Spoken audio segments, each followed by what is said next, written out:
All right. Good evening, everyone. It's nice to see everybody all bundled up and looking a little cold. It's winter. It's a season. It's important that we have all the seasons to appreciate them. But today we're going to go into a different type of celebration, and not so much celebration. We talked briefly way back at the beginning about the whole life cycles. Tonight we're going to look into weddings and divorce in more detail. These are two very important parts of Jewish life, and there are very important to make both of them happen. I know that some other faith traditions are not fans of divorce. Judaism, but it is something that the Torah talks about, and that is necessary in some circumstances. So we'll get to it, but first, the happy celebrations first. All right, so we're going to begin, as we often do, with a nice, neat summary by Rambam in the Mishnah Torah. And Rambam says that before the giving of the Torah, that means before Sinai, before we were part of that covenant, it would be that if a man happened upon a woman in the marketplace and they wanted to marry each other, it's like, hey, nice to meet you. Do you want to get married? Right? Very casual, very, like going to a bar nowadays, right? Except getting married, not the other stuff. He would bring her into his house and he would consummate the marriage between them privately, and she would be his wife. Now, consummate is a very fancy English word for sex, right? So they would come back to his house, they would be together, and now they're married. That was the way it worked. When the Torah was given, Israel was commanded that if a man wanted to marry a woman, through witnesses. Now, obviously, witnesses means not to the act together. Witnesses means there will be a ceremony first, and then you go home and wife. And as it says in Deuteronomy, when a man takes a woman and sleeps with her, notice the order, right? First, you get married, then you go to bed. And that's the order of the verse, and that's the order that we should do it. And that was what the Torah came to change. Clear? Good. So, how do we do it? Nowadays, since that time, we have a wedding ceremony that has two pieces. One of them is known as erusin. It's also sometimes called kiddushin. And the other is known as nisuin. Until the Middle Ages, these were two separate events. That is to say, the Jewish wedding that we have now used to be in two parts. There would be the erusin, and then almost a year later would be the nisuin, would be the final step. As I go through and explain, you'll see why they used to do that, and we'll also talk about why we don't do it this way anymore. But first, before anyone gets married, and for a couple thousand years at least, we have a ketubah. A ketubah, it's a special document, a contract, an agreement between the husband and wife. It has to be presented, it has to be accepted, and it has to be witnessed before the ceremony begins. Technically, the ketubah is a note, a promise for financial security for the bride, should they get divorced or should the husband die. Now, why was this necessary? Why did the rabbis say that everybody needs to do this? Because in the Torah, if a woman gets divorced, the Torah doesn't say that the man has to give her any money or has to support her. In the Torah, when a man dies, the money and the land goes to the children, not to the wife. And the rabbis were worried that a lot of women were in real trouble because of this. Husbands would divorce them, and maybe they couldn't go back home. Maybe they were living too far from their original home, and they had nowhere to go, or their husband would die, and maybe the children were from a different wife, or maybe no children, and the property would go back to his family, and they would kick her out, and she would be left with nothing.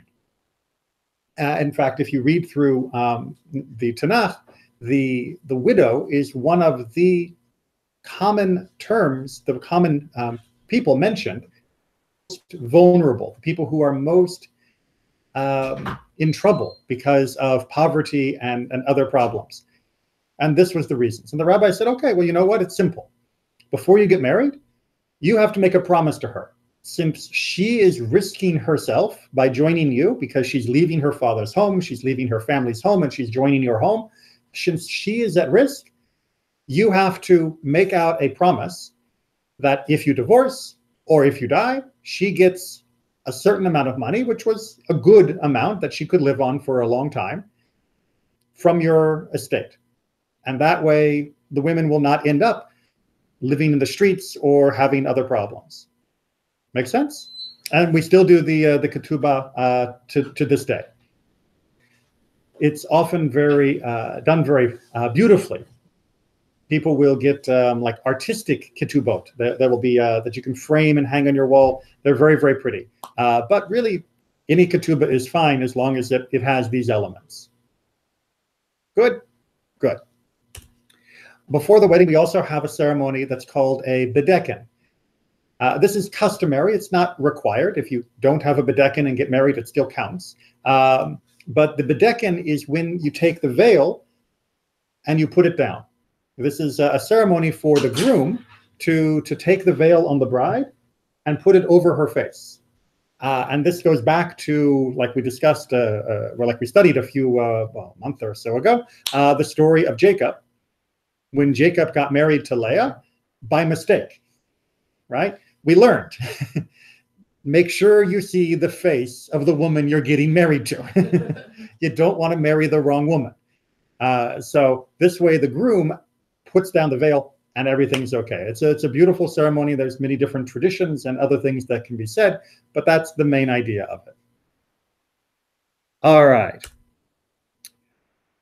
When the bride comes down the aisle, which is quite common in many customs now, there is a custom in some communities to circle. And what I mean is, I need something to, here we go. This is the groom. The bride will come in and she will walk around the groom in a circle 7 times. Okay, this is a custom, not a law, right? So I'll tell you that my wife did not walk around me. It's okay. But it's a very common custom. And it's one that you should understand. So when you look through the history, we're not sure where this custom began. Some people think that this meant that she was joining his world, that she was leaving her father and coming to him and being pulled into his life. That's a good explanation. Some people said this was to any evil spirits, because by her going around, they would get lost. They would be dizzy as they were chasing her. Others also talk about the idea of the woman encompassing the man from Jeremiah or from Hosea as well. Other people have also mentioned the Battle of Jericho, where we walked around the city for 7 times. There are lots of different images. If it's important, circling is fine. If you don't want to do the circling, it's not required. But you should know about it, just because if you see a movie or if you get invited to a wedding, you might see this happening and you should know what's going on. Good? All right. Now we get to the stuff that's really, really important. So the first section of the wedding, like I mentioned, is erusin, also known as kiddushin. Erusin is the formal betrothal. Now, betrothal is the fancy English word for getting engaged. But engaged in the modern world doesn't quite mean the same thing. When people get engaged, it is, do you want to marry me? Yes, I want to marry you. Okay, we're engaged. And that's it. Nothing really happens. Nothing really changes. I call you my fiance now instead of my boyfriend, but there's no official change in our relationship. In Judaism, there is, right? Erusin was the beginning. And once you were done like this, once you had become engaged, if you decided to not to finish the marriage, you have to get a divorce. Right? Imagine now if everybody who gets engaged, if they break off the engagement, they don't just get to break it, they have to get a divorce. Yeah, it's what I call a super engagement. It was almost like being husband and wife without the good parts. So you were bound to each other. You had a contract to each other. You were connected to each other, your own homes. This was giving you time in the old days to prepare for the woman to come into the man's home, because he needed to make sure that he had enough money and food for the feast, that his home was big enough to start a family in, and that took time. And it also took an obligation, a commitment, because once he started preparing for all of that, he didn't want to waste it. So that was why this Erusin was so serious. It wasn't just, oh, why not? It was a very, very important step in the relationship. So, like I said, you can consider this like a super engagement, but still no hanky-panky, right? No husband and wife at night kind of things. So how do we do this? Well, the Erusin is done with a blessing, first over a cup of wine. And the blessing is, as you can see up here, you are blessed, Lord our God, sovereign of the world, who has sanctified us with your commandments and giving us commandments concerning forbidden relations, meaning so we know who we're not allowed to get married to, right? I can't marry my sister. I don't really have a sister, but I can't marry someone else's wife. I can't marry my mother. You know, all of the different people that I am forbidden from marrying, and has also forbidden unto us those who are merely betrothed, which is reminding me that even though we're doing the ceremony, we're not 100% married yet, right? We're still waiting for the next step. But God has permitted us to those we have lawfully married, who we have finished the ceremony with chuppah and kiddushin. Now, we'll talk about chuppah and kiddushin more later. Remember that for nowadays, what we call chuppah is the wedding canopy, cover over that we stand under when we get married. Pagoda? Gazebo. Just imagine like holding up a talit over the top of the bride and groom, right? It's a covering. It doesn't have to be a talit. It can be anything, but there needs to be that space. And kiddushin is the ceremony that we're talking about. And then we finish, you are blessed, Lord our God, who sanctifies your people Israel through chuppah and kiddushin, meaning that we get married in this way. And that idea that there is a way to get married, not like the old days where you just got married because, hey, I like you, you like me, let's go home. No. There has to be a way to get married, that we are sanctifying. And that is the theme for this section of Erusin. That's why it's called Kiddushin, is that we are making the relationship holy, that we are consecrating, we are designating each other as part of a special relationship. And that is what makes a marriage in Judaism better and more than just apartment, right? It's got that holiness that is created because of the ceremony that we follow. How we doing? Questions? No? Okay. After having said the blessing, we also need a deed, a token, some sign of this promise. I'm talking about one of these, right? So a ring is given usually. It technically doesn't have to be a ring, but that has been the custom now for almost 2,000 years, and we're not going to break that custom. So we use a ring as our token of value, as our promise from the groom to the bride, that yes, I will take care of you. Yes, I will provide for you. Yes, I will give you.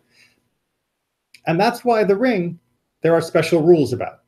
Right, so the ring that we use under the chuppah, when we get married, it can't have any stones, right? No diamond wedding rings. That was because when the woman looks at it, she should look at it and go, worth, right? Most of us, at least in the old days, we could look at a piece of gold or a piece of silver or a piece of brass, and we'd know how much it's worth, right? A lot, a little, not much. But if I look at a diamond, I have no idea what a diamond is worth. I don't even know if it's real. Well, I don't have good enough eyes and I'm not an expert. And most people aren't experts in the gemstones and So if you try to convince her to marry you using shiny rocks, she may be making a mistake. And by the way, this is a very important idea in general, that when you get married to someone, don't get married because of the shiny rock, right? Get married because of the shiny heart, because of the good person. But this is a way of reminding that. That's the so it has to have minimum value, but it can't have these rocks. Now, it's, as I mentioned at the very beginning, as Rambam said, this is one of 3 ways to get married technically. This is the only way we use now, but technically there are the other 2 ways. So you can also get married by giving a contract, a special document, which says the same thing that we say when we give the ring, behold, you are consecrated to me, or where it is specially done with that phrase. But we don't do either of those anymore. They're officially, technically there, but we don't use them. Make sense? Okay, now, just making sure, yeah, I think I did. When we give the ring, and it's good I have my wife here as my example, right? When we give the ring, there is a special phrase that we say. I know that everybody sees in the movies that we, in all the other weddings, it's do you take blah, blah, blah, blah, blah, and do you take blah, blah, blah, blah, blah. That doesn't happen in a Jewish wedding. You can say it if you want. I do and I do. You can say it if you want. But who's doing the work? Who's making the holiness happen? Think about that. Who's asking the question? In those things, it's the priest who's asking the question, right? Do you take her? Do you take him? Then I put you together. In Judaism, the rabbi doesn't marry you, right? I have no power to make people get married. Doctor, I am the guide. I'm the tour guide, but I'm not. I'd have no magic to make you married because of what you do to each other, for each other, and I'm just there to make sure it goes correctly. When the ring happens, what the groom says is, Hare at mekudeshet li, behold, you are consecrated to me. You are holy to me as anything else that is holy in the world. But you are holy to me. To you, she's not holy, right? Because that's not your wife. But to me, she is holy. So with this ring, and then we add Kedat Moshe v'Yisrael, according to the laws of Moses and Israel, which is saying that I'm not only marrying you, but I want you to understand that when I say I want to marry you, I am marrying you with all of these rules, all of these guidelines to make sure that I will behave as a good husband, as a proper partner for you. That's what I'm asking you to accept. And if she says yes, if she takes the ring, then we've done it. Then now we are engaged. Now, like I said, in the old world, I would then say, yay, I'm engaged. I'm going to get, a wife soon. I better go make sure my house is cleaned up. Because, my house was messy. And then I would have to prepare for the party, the reception, because that would take me a year to get all the food ready, because most people didn't have a supermarket they could go to get the food. And then once the year came, we would do the next part of the ceremony, and she would come into my house, and that would be it.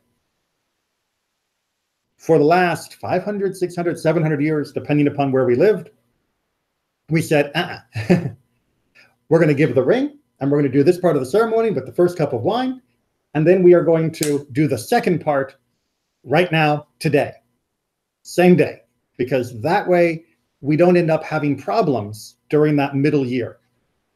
Because what could happen? Maybe we get engaged and then I get killed in war. Or maybe we get engaged and she runs off with another man. And then there's a sickness and one of us dies. Or both of us dies. And that means all of the life we were supposed to have together is gone. Better to just do it now, be married now, and maybe I'll still get killed in war. I don't know. Maybe we'll still get sick. I don't know. But at least we have each other today, and we don't have the disappointment of missing that year. So we try to grab our happiness today rather than to come tomorrow. Make sense? Okay. Okay. It's important when we give the ring that the giving of the ring is a gift. Like I said, behold, you are consecrated to me, but with this ring, according to the laws of Moses and Israel. Now, historically, in order to make sure we knew it was a gift, the bride didn't give the groom anything of her own. Partly because we didn't want to make it look like we were trading rings, because if I'm trading, then I didn't give her anything. Then I bought a ring from her by giving her this ring. And that's not the right idea. Right? I want to give something in order to show my devotion, my love. But the other reason that why the bride in the old times didn't used to give me anything is she didn't have anything. Money, she didn't have any property. Her property was her father's property, or maybe her brother's property. So she didn't have anything to give me. Nowadays, in our modern world, most women usually have their own bank account, right? They don't just live with their father and live with only their father's money. Maybe if your father's very generous, you do, but most women nowadays work and they have their own bank account. And most women would like to give a gift to their husband as well. And so you can, and indeed, usually when I do a wedding, the bride will give a ring to the groom as well. We make it a little different so people realize this is not a trade. And I will always explain to everyone, this is not a trade. And as I always explain, because marriage is not tit for tat, right? It's not, she cooks the dinner and I take out the trash, right? I'm not trading my work for her work, right? It's not that kind of relationship, right? When we hire someone to clean the pool, that's not a marriage. A marriage is, I want to help, you want to help, and we help together. And with the rings, we want to make sure that is clear, that it's not one to the other. Got it? Got it. Don't mind the platypus. All right, Nisuin, part 2. So Nisuin is the second part of the marriage ceremony. But usually, we like to put a little break. And this is where the ketubah gets read, so that everybody who is there, because usually not everybody watches the ketubah signing. Everybody there knows there is a ketubah and knows that it is the official document. This is where the rabbi will talk and say a few things about the bride and the groom and about marriages and all of those things. But it's just a little pause. The official part of Nisuin, the part that is important, is what's called the Sheva Brachot. The Sheva Brachot.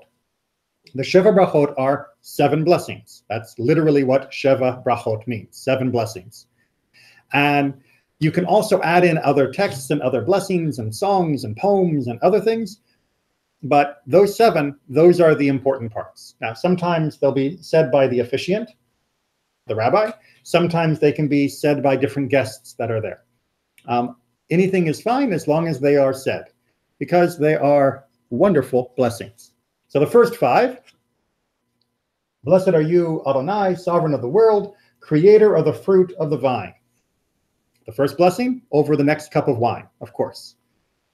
Part 2, the same, wherever it says opening, that's the blessed are you, Adonai, sovereign of the world. I didn't want to have to type that over and over again. Blessed are you, who created everything for his glory. Blessed are you, the creator of humanity. Blessed are you, who created man in his image, in the pattern of his own likeness, and provided for the perpetuation of his kind. The creator of man. 5 begins without the same opening. Let the barren city be jubilantly happy, super happy, and joyful at her joyous reunion with her children. Blessed are you, Adonai, who makes Zion rejoice with her children. Zion is a symbol of Jerusalem, but also a symbol of the Jewish people. How are we doing? Right? But you'll notice that we are really, really happy that we need marriage. We are saying this is a wonderful gift that God has given us, a chance to find another person and bring 2 lives together. All of this contracts and money and rings and the feeling that we have for our wedding. is that this is not just about a business partnership. This isn't just who's going to help you farm. A great gladness, of joy, of happiness in your heart for sharing your life. And we're happy that God made us this way, that God made us so that we needed to get married for our species to go on, right? God could have made us like worms, just cut me in half and then one half grows and one half grows. And but yeah, but God didn't make us like that. God decided to take two people and bring them together to make a new person. And we're happy for that. Okay, the last two blessings are a little longer. Let the loving couple be very happy, just as you made your creation happy in the Garden of Eden so long ago. Blessed are you, Adonai, who makes the bridegroom and the bride happy. And then number 7, which is the longest, but really the most beautiful, again, has the same beginning. Blessed are you, who created joy and celebration, bridegroom and bride, rejoicing, jubilation, pleasure and delight, love and brotherhood, peace and friendship. It's a long list of words, I know, but it's trying to say that God created all of these emotions and all of these feelings. And that is why we are able to be so happy when we get married. May there soon be heard, Adonai our God, in the cities of Judea, that means in Israel, and the streets of Jerusalem, the sound of joy and the sound of celebration, the voice of the bridegroom and the voice of the bride, the happy shouting the bridegrooms from their weddings and of young men from their feasts of song. This is a vision taken from Jeremiah for the end of days, for redemption. When Jeremiah was trying to think, how can I take my vision of the world made perfect and happy? How can I explain this to the other people? Poetry he had was, you know how you feel when you get married? You know how you feel when you hear people celebrating who are just getting married? Imagine the whole city like that. That's what the day will be like. And so that's why we use this poetry of saying, if you want to know a taste of what a perfect world is, feel what you feel on your wedding. That's a taste of the perfect world. Blessed are you, Adonai, who makes the bridegroom and the bride rejoice together. You'll notice that at the top, it was the bridegroom and bride happy separately. And here, they're happy together, right? Because each person has their own happiness by themselves, but there is also a special happiness from them being together. How we doing? Good? It's nice stuff, right? Yeah. Okay. Now, most people are very, very familiar because of every single movie ever made of the breaking of the glass. At the end of the ceremony, you'll see the groom stamp down and break a glass, and everyone will go, Mazel Tov, and then they do all the dancing and everything. All right, why are we breaking a glass? Well, even in our most joyous occasions, our happiest events, we should not forget that the world, our land, the people are still in need of repair, right? The world is not perfect yet. We feel almost perfect, like we just said in blessing number 7. But we have to remember it's not 100% perfect. So to add a little gravitas, a little perspective, a little weight to the ceremony, we break the glass. And this is actually from a story all the way back in the Talmud. We're getting a little carried away with their happiness. So we break this glass in order to say, I am not 100% happy today, 99% happy, right? Because if I was 100% happy, I would not be thinking about the rest of the world.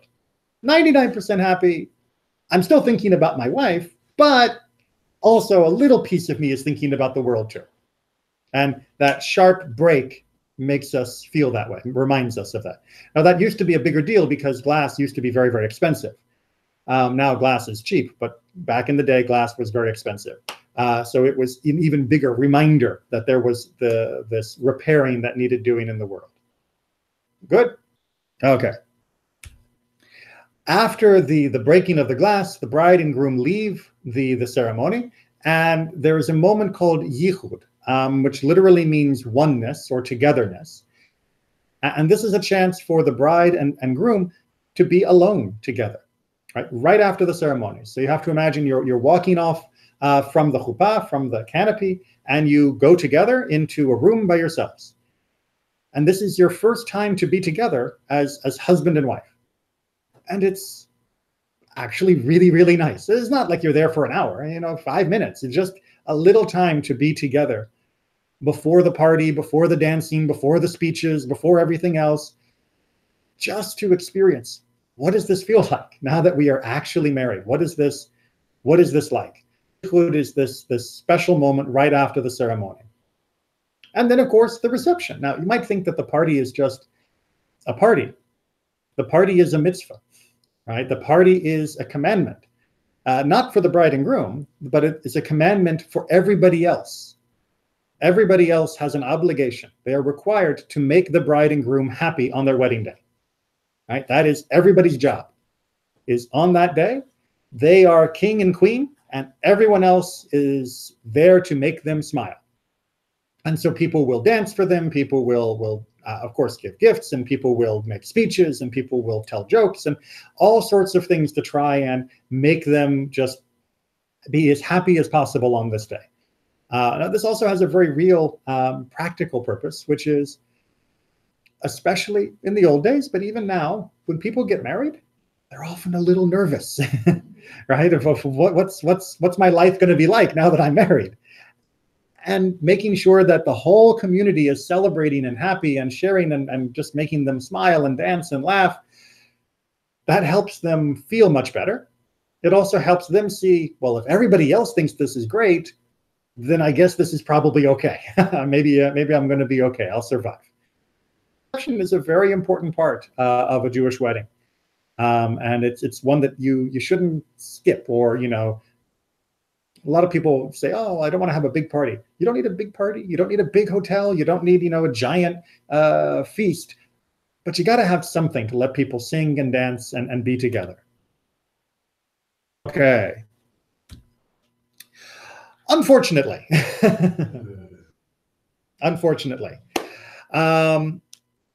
Judaism recognizes that not every marriage is perfect.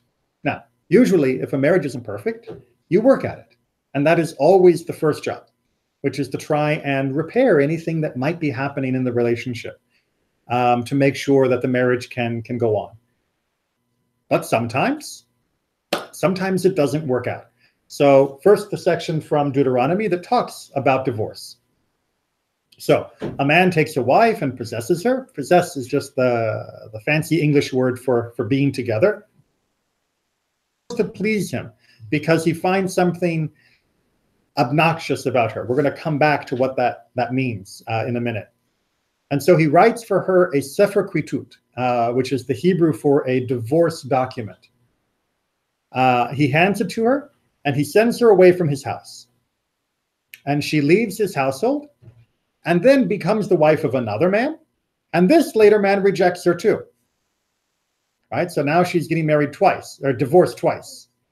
He writes her a sefer kritut, this document to send her away, hands it to her and sends her away from his house. Or the man who married her last dies, or maybe she becomes a widow. But the guy at the top of the page, who had divorced her, shall not take her as a wife again, since she has been defiled. That defiled doesn't mean bad, it just means that she's been with the other man. For that would be abhorrent to Adonai. So the first part, hopefully, is a little clear. If there's a problem that can't be fixed, then we have a divorce. The second part is also, though, important because, well, I'll explain. What it's saying is, imagine a woman marries Mr. Smith, and Mr. Smith says, it's not working, you're divorced. And she then marries Mr. I don't know the name, Mr. Jones, thank you. And then she marries Mr. Jones, two nice Jewish men. And she marries Mr. Jones. And Mr. Jones decides things aren't working out. And so she divorces Mr. Jones. She can't marry Mr. Smith a second time. Married to Mr. Jones in the middle, and it doesn't work. Now, in this case, it sounds perfectly like, why? Well, maybe they fixed things and now they can come back. I mean, Elizabeth Taylor did it, right? Didn't she get married to someone, divorce them, marry someone else, divorce him, then marry the first guy again? Yeah, thank you. It's my wife is the film buff. She knows these things, right? So, but the Torah says, no, you don't do that. Why? Because if you could do this, then you have to imagine I could divorce my wife for the weekend, and she could go and marry somebody because the wedding is not long, and then spend the weekend with him. And then at the end of the weekend, he'd divorce her. And on Monday, she'd get married to me again. And that would be like adultery, right? That would be cheating. Happen that way. You can't divorce, marry, divorce, marry, divorce, marry, back and forth, because then there's no holiness left. It's just a business deal. And that's not the way it works. So the Torah says divorce, yes, but divorce, remarriage, divorce, remarry, no. Even if the person died, if the second husband dies? Even if the second husband dies, exactly. Even if the second husband dies, she still can't go back to that first husband. Now, in general, though, being divorced is not a problem, for the man or the woman, right? Women are not looked down on because they're divorced, and men are not looked down on because they're divorced. We know this happens. The main thing is making sure that when it happens correctly, that the divorce happens properly. That means two things. In the old world, it meant having the ketubah, which meant that when he divorced her, he also had to give her money. Nowadays, most of the time, we say, look, as long as she's happy with what the government and the courts have agreed, then we don't have to do the ketubah money. Because the ketubah money is a little out of date. But as long as you're happy with the modern, money, that's okay. So we don't usually collect on the ketubah. We let the courts handle it in the regular court system for doing divorces. What you need is the Sefer Ketut, right? The divorce document. That we still have.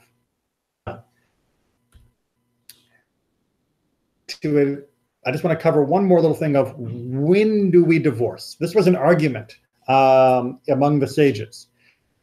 Is this ervat davar? What is this thing that is obnoxious, this bad thing about her that made him send her away? Because Deuteronomy doesn't say. It just says a thing. Beit Shammai, one of the big schools of rabbis 2,000 years ago, they said, no man shall divorce his wife unless he found in her ervat davar, unchaste behavior. Now, that's his definition. That means that she's been fooling around, right? She's been acting, in the marketplace. Then you can divorce her. But if you don't see that, Beit Shammai said you can't divorce her because he found in her ervat davar, he's reading that ervat davar, he's translating that to mean only if it is something that is really, really bad, meaning fooling around with other men. Beit Hillel, one of the other main schools of thought, said no, even if she spoiled his food, that's to say, you can divorce your wife if she's a bad cook, right? You don't like the way she made your hamburger, you're divorced. That's allowed, says Beit Hillel. Why? Because it says ervat davar. He uses the same word because it's unclear and says ervat davar could just mean bad cooking. And you can divorce your wife because she did something bad, right? Not big bad like being with other men, but even little bad like, bad cooking. Rabbi Akiva, better than these two, a couple hundred years, he said, even if he found another woman prettier than her, that's to say he can divorce her because it says if it happened that she did not find favor in his eye. So it doesn't even have to be that she did something wrong. There's someone better. Then he is allowed to divorce her. Now you'll notice that the trend, and by the way, Jewish law follows the other opinions, which is to say that a man can divorce his wife for any reason. Right? Now he has to pay her still, but Jewish law doesn't want to keep a husband and wife forced to be together just because one of them wants to stay together. If they want to leave, they need to be able to leave, right? Marriage is not slavery. Marriage is not prison. Marriage is always by choice to be together. And Beit Shammai, he was too strict, says our tradition. And it shouldn't be that strict. Now, should you divorce your wife because you don't like her food?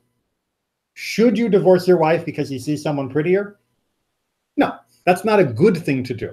It's what we call it. It's not a good midah. It's not a good character trait. It's not a good personality.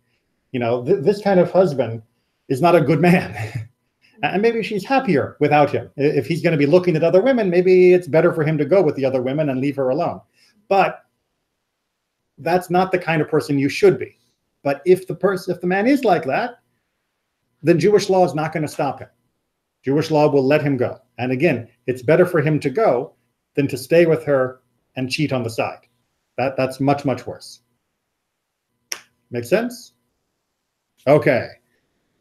I know, divorce is never happy, but sometimes it's necessary. Get. That actually says get. I know that it looks like the English word get, but that's not English. This word get is the name for the document that you give when you get a divorce. So you have to get a get. I know, I'm sorry. It's easier if you're not speaking English. So the get is what the Sefer Kritut is called in our traditional language. So we talk about the get. The document is called a get. The beginning of the marriage, a ketubah. At the end of the marriage, a get. Good? Okay. The get has to be handwritten, to be written just for this purpose, for this particular couple. That's different than a ketubah. A ketubah can be made by a photocopy machine, and you can just fill in the names. You can't do that with a get. The get has to be written perfectly from start to finish by a trained scribe, by someone who is an expert at writing and who knows all of the laws of the get, which is very, very complicated. It's a complicated piece of Jewish law. Why? Imagine if people could make fake gets. Then, you know, the woman could say, oh yeah, I'm divorced, right? So let's go back to your place and get married. But if her husband didn't really divorce her, then now she and her new husband are adulterers, right? They are committing adultery. This may not sound like a big problem nowadays, but think back in the day when people were travelers and had to like be sailors and merchants. And the man might be away for 6 months, 9 months. Could fake the document if it was too easy, and then she would be able to do whatever she wanted. Or she could get a document that some other wife had and then change it and then say it was hers as well. And then she could go and claim the ketubah, get the money, and disappear. But the man didn't really send it. That would all be a huge problem. So the writing of the get is much harder than the writing of the ketubah, because if two people get married a little not so perfect, it's not a big problem. But at the other end, when they come apart, it has to be a perfect separation, nothing left connecting. Why? Because, as I said at the very beginning, when you get married, you create a bond of holiness, right? This is kedusha. This is holiness. Things cannot be made unholy easily. They can be made unholy. For example, if someone wanted to bring a sacrifice to the temple, and then the sacrifice was damaged, or they needed to redeem the sacrifice, there are ways to redeem it.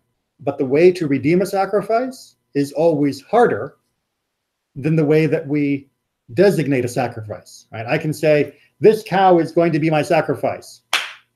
Easy. Or if there's a problem with the cow, when I need to fix it and change it to a different cow, harder.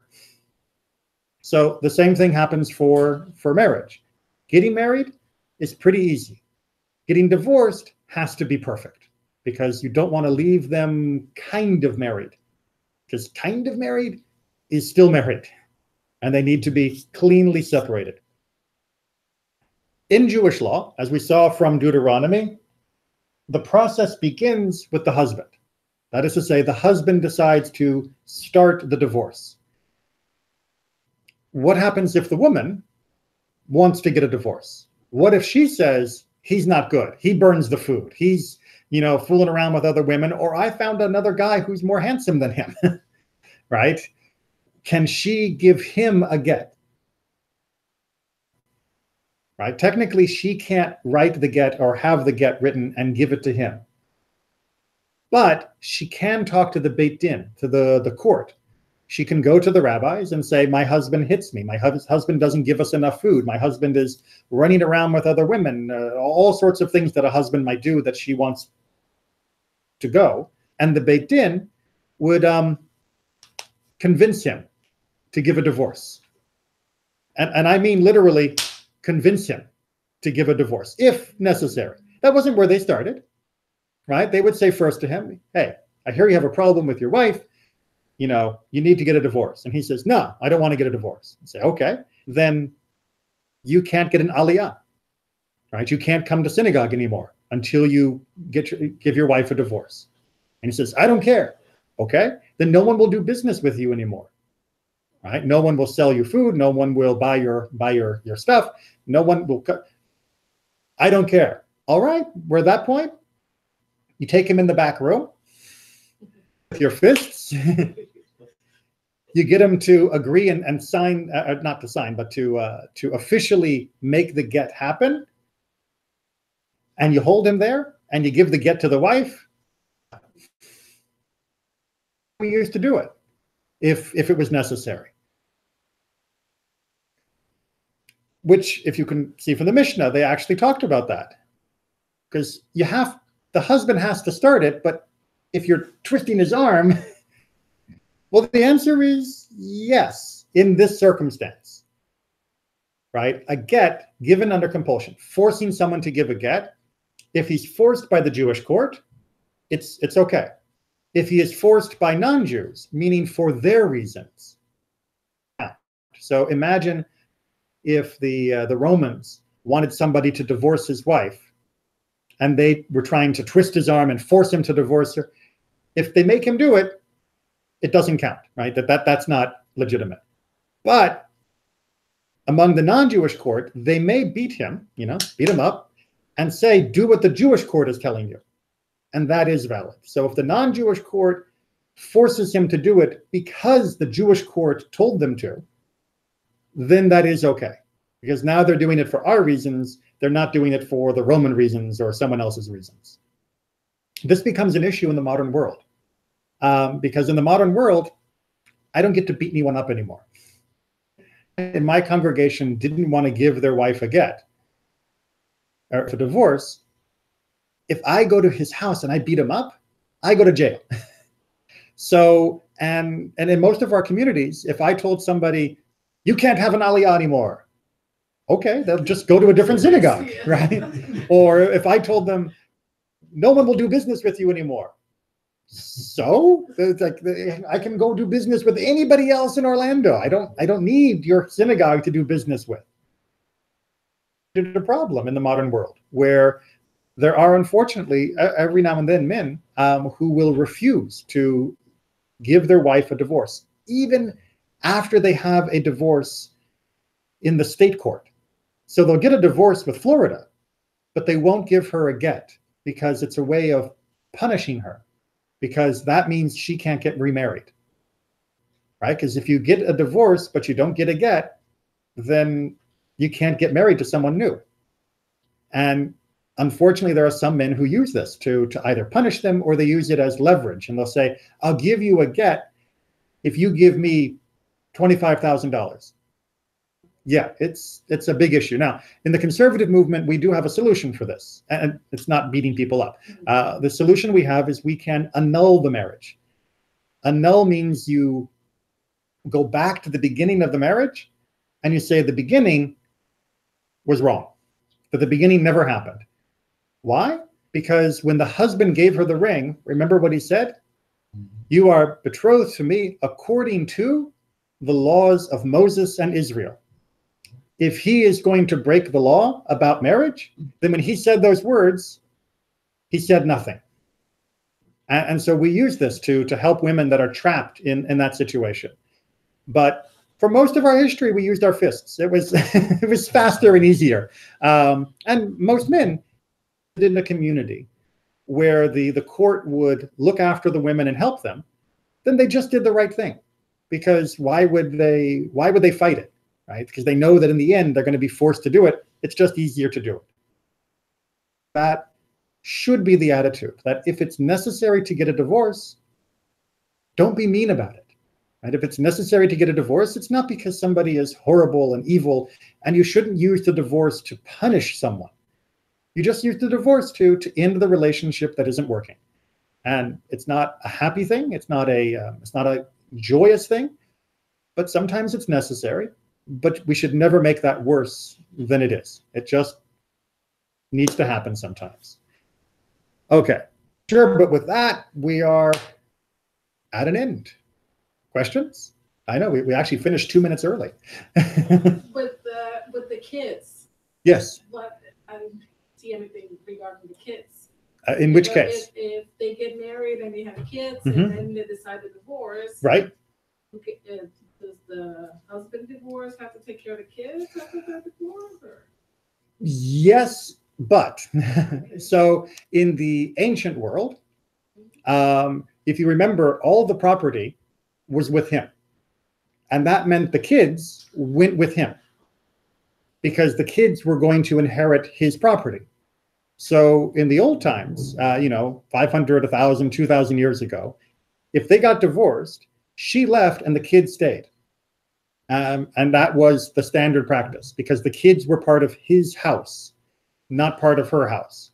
Nowadays, the kids can go wherever the court and the family decides. That's okay. But both parents do have an obligation to take care of their children. Are living with the mother, the father still has to help take care of them. And maybe he doesn't live with them, but he financially or in other ways still has to take care of his children. Once they're adults, he doesn't have that obligation. But when they're children, we are responsible for our children if they're in our house or not in our house. And who's hold the ketubah? Still hold the mother-in-law still hold the ketubah? Yes, kind of. So in the modern law, the ketubah is still seen as a very important document to say that there is this relationship. The husband will owe her something. The divorce, courts for coming up with the number, the amount, creates that relationship, that bond. And in fact, in the modern world, the last 50 years or so, the conservative movement, when we write the ketubah, we add an extra paragraph that says that if there's a divorce, there has to be a get. And that means that they can... No.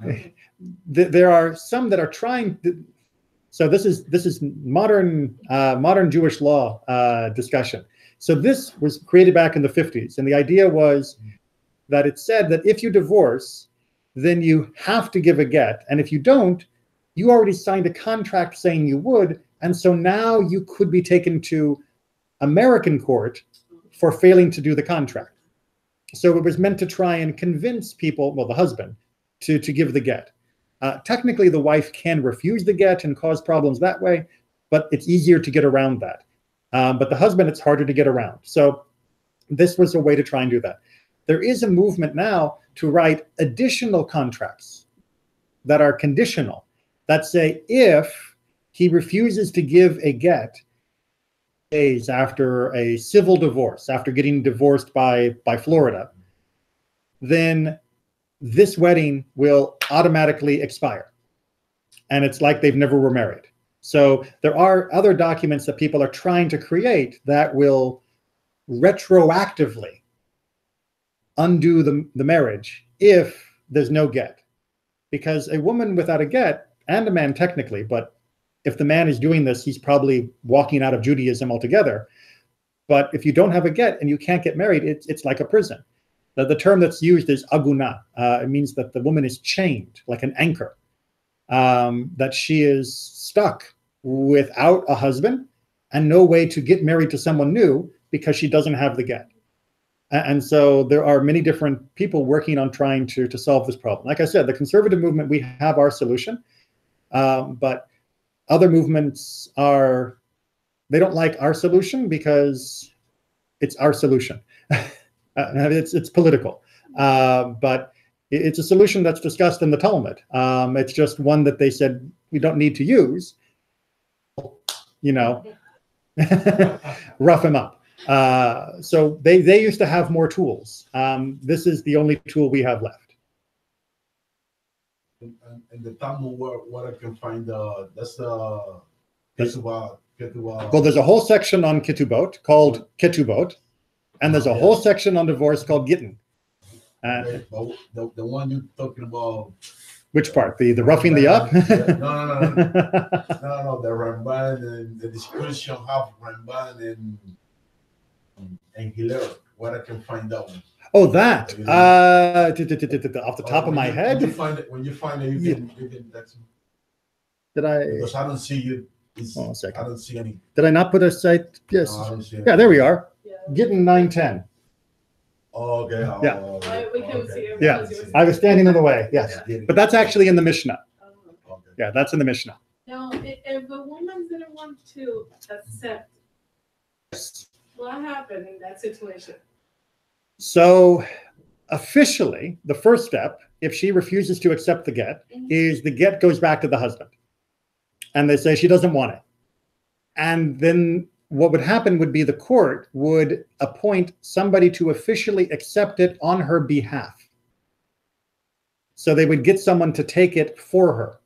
And then the divorce would be... She wanted to be right. divorced, she had to be. Yes, so it adds an extra level, but it's not that hard to go around. The husband is needed to start the process because of the way the Torah is written. You really need him at the beginning, and there's no way to get around him. So that's why it makes it more difficult for women than it does for men. All right. Thank you very much. See you next week. Yeah.